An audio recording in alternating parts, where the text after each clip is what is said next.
Estamos aqui no capítulo 4, capítulo que chama Processo Decisório e Diluição de Responsabilidade. Deixa eu chegar aqui. Veja bem, nós estamos numa continuidade, né? A gente viu os dramáticos impactos no planeta, né, da destruição ambiental, da desigualdade social e da desorganização financeira, dessas finanças que deveriam servir às políticas que fazem sentido, né?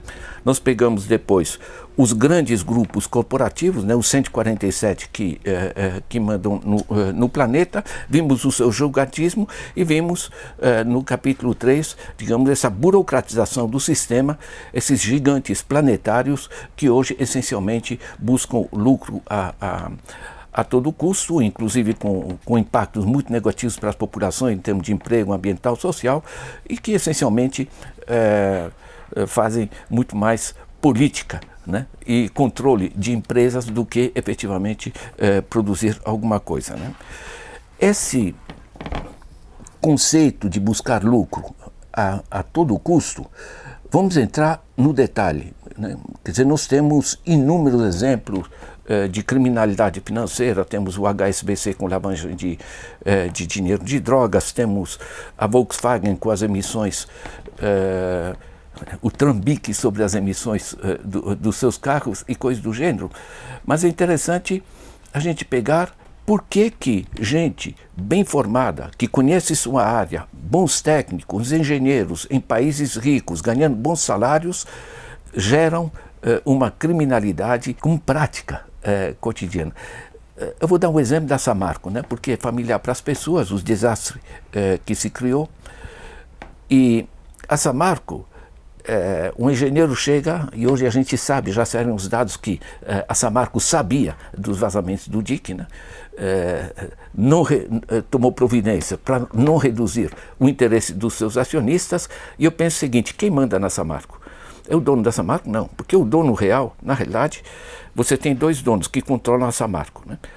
Você tem a Vale do Rio Doce de um lado e a Billiton de outro. A Billiton é um gigante mundial que controla centenas de explorações de minérios, né?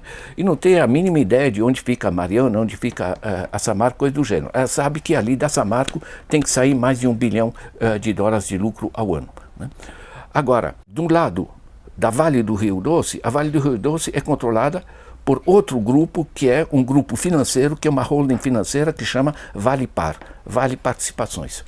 Quem controla a Vale Par é o grupo Bradesco, que por sua vez gera lucros para um conjunto de grupos financeiros que não entende nada de mineração e não precisa, entende apenas de pressionar a Samarco para extrair o máximo do que elas puderem.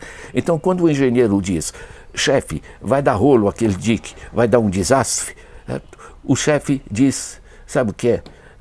Entre tua opinião e a pressão que eu tenho em cima da Billiton de um lado e do conjunto do sistema financeiro nacional, não tenha dúvida onde é a minha opção, certo? O DIC, vamos ver se ele aguenta, depois a gente conversa, certo? O resultado é um desastre. O que é interessante é o seguinte: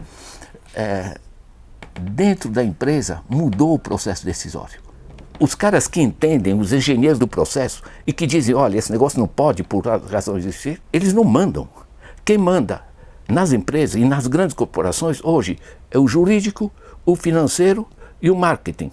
Criar imagem positiva apesar dos desastres. O pessoal técnico fica ao léu, fica acompanhando, né? Tem outro exemplo muito interessante que é da GSK. GSK, você seguramente toma algum remédio dessa empresa, GlaxoSmithKline, 6º grupo farmacêutico mundial, de base britânica, mas é um grupo mundial. Os seus técnicos, os biólogos, desenvolveram um antidepressivo profundo que chama Wellbutrin. Esse Wellbutrin, eles obtiveram a autorização do FDA americano de colocar no mercado como antidepressivo. Vários médicos relataram que pessoas que tomavam o Wellbutrin emagreciam. Isso chega aos ouvidos do pessoal do marketing, do financeiro e tal. Caramba, é a pílula do emagrecimento, gente. Bom, dizem os biólogos dentro da empresa: gente, isso é crime, não pode usar um antidepressivo profundo para... Né? Imagina uma mãe ter uma filhinha de 12 anos que está um pouco gordinha, entope ela de Wellbutrin para... É criminoso.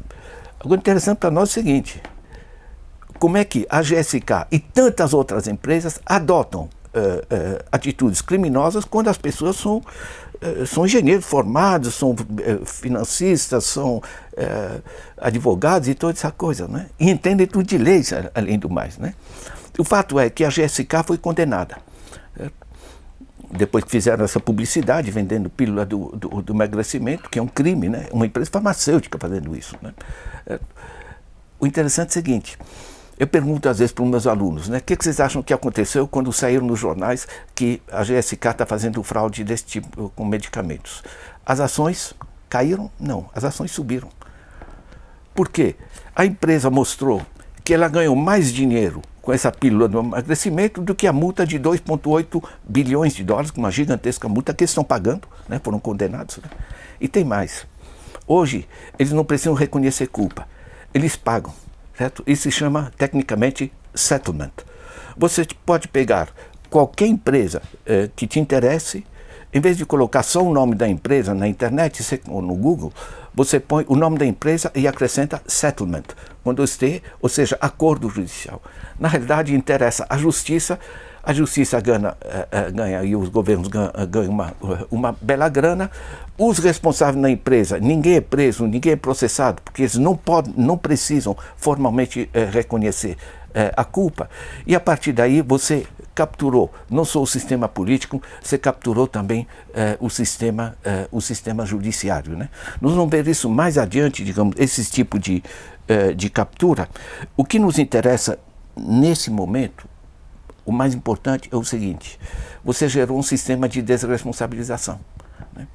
Então, quando você tem HSBC fazendo lavagem de dinheiro, quando você tem o Santander fazendo agiotagem no Brasil, quando você tem a Volkswagen trambicando os números, quando você tem, enfim, aí são milhares de empresas, de grupos, e em particular os grandes grupos financeiros que estão aí, inclusive todos os grandes grupos financeiros, desses 28 que eu mencionei, estão com processos por manipulação e deformação e fraude em taxas de juros e em informações para um sistema que chama LIBOR e Euribor, enfim, são parte técnica. Mas o básico dessa discussão, desse ponto, é o seguinte, esse pessoal gerou um divórcio entre o interesse de desenvolver e financiar a economia, de apoiar emprego e avanços sociais e de proteger o meio ambiente, e esse divórcio entre esses objetivos da sociedade